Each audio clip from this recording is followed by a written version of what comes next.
A few familiar faces on today's transfer radar, one or two who don't appear that often, alongside the former England striker Paul Mariner. Nemanja Matic, is it in his best interests to leave Manchester United? Yes, it most certainly is. Look, he's 31 years of age. If he can't get in the United side, which is not the greatest Man United side that we've seen, if he can't get in that side, then he's got to move on. Okay. So for me, he'll go in January. Craig Burley and I did a piece for ESPNFC recently about the changes that Craig believes are needed, and we've done another piece with Arsenal and the changes that are kind of required and get rid of some and others. It's not easy though just to say Matic goes or, I mean, Craig had 7 of the 8 Man United players off ski. Yep.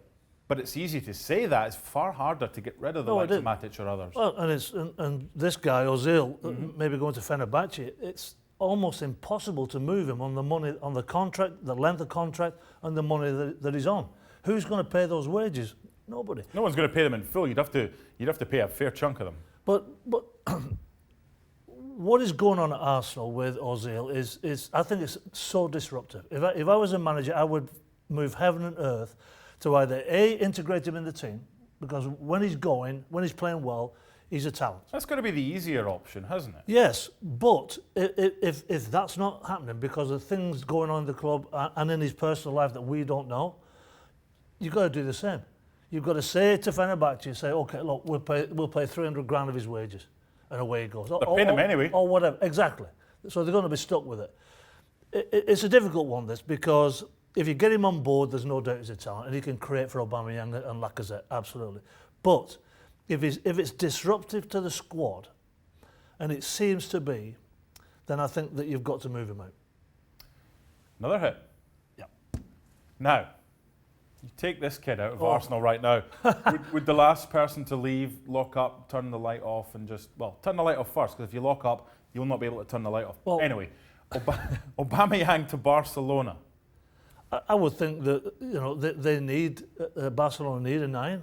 Suarez is not getting any younger. He's still... Is he a 9 though? Is he a 9? Because when Lacazette plays, we've seen a lot. He comes in off the left, Aubameyang, and Lacazette is the focal point. He can play there. Of course he can play there. He can play there. But my point is this. If Arsenal sell him to Barcelona, you're right, they might as well jack it in. It's the crown jewels. Because A is the brand new captain. B is a guy... What does that mean though? Is a guy that's guaranteed to play in the 9 role week in, week out, albeit with Europa Leagues. He doesn't play in that. But when I saw this today, I thought, this is complete madness. So it's got to be one of them. Because if it's one of them, yeah, mutiny. Yeah. Speaking of mutiny. Look, we watched the Champions League game the other day, and there is something wrong with that side. There is absolutely no balance. There's nothing going on. What do you think is wrong? It could be so many things. It could be the coach, it could be the preparation for the games, it could be the way that players are being deployed, it could be the fact that Suarez is out and there's nothing going on. They can't beat Slavia Prague at home. Exactly. They can't score for the first time in like 5 or 6 years. And he was the only guy that was going to score goals. He was the only guy. I mean, he hit the woodwork. Should he have slipped it into Griezmann? Possibly. Is it Valverde? It's got to be all sorts of stuff, Mark. I don't think there's one thing, but I'll tell you what, it's so disjointed, this Barcelona side. We're used to seeing free-flowing football, everybody moving, you know, the ball's moving, players are moving. That's not happening at the present moment. It looks stunted, front to back. It doesn't look as though it's happening. Now, this guy is everything to Barcelona, yeah, and we know he's not getting any younger. We've all heard the rumours about him coming to Miami. We all know about that. And if you believe the people that are involved in it, they're all saying that it's going to happen. You think it will? I think it's too early, personally. I think it's too early for him. Messi to leave Barcelona? Absolutely not. Not yet. This isn't the first time this has appeared. It's back.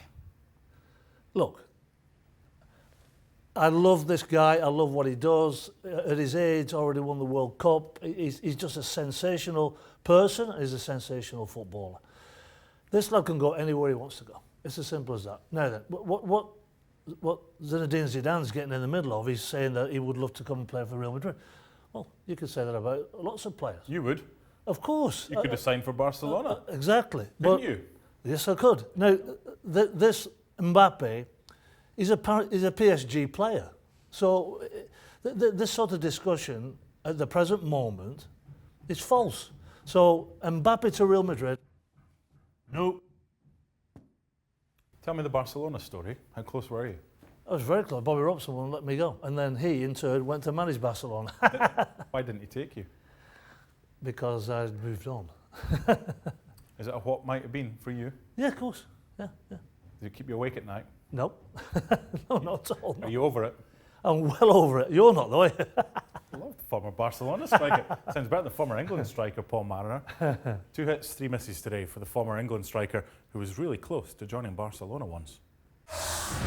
Well, thank you very much for watching ESPN on YouTube. For more sports highlights and analysis, be sure to download the ESPN app. And for live streaming, premium content, and let's not forget as well, ESPNFC 7 days a week. Subscribe to ESPN+.